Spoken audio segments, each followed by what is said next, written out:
If you want to rename a Lucidspark board quickly and without any confusion, this guide will show you the easiest way to do it in just a few clicks.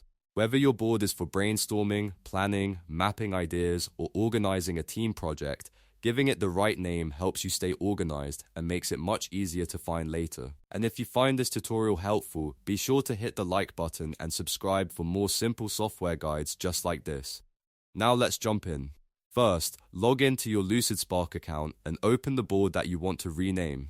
Make sure you've selected the correct board before making any changes, especially if you have multiple boards saved in your workspace. Once the board is open, look at the top of the page where you'll see the current board title. This title is usually displayed prominently, so it should be easy to spot.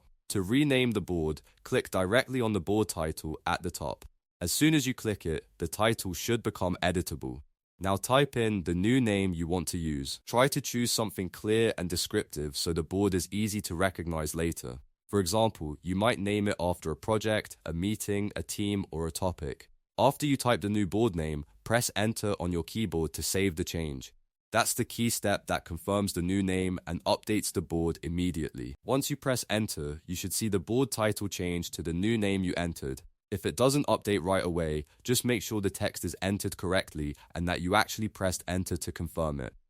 And that's all there is to it. You've now renamed your Lucidspark board in just a few seconds. This is a simple but useful skill, especially if you want to keep your workspace neat, organized, and easy to navigate.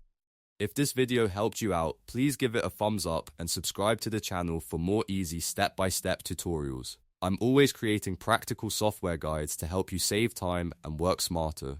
Thanks for watching, and I'll see you in the next video.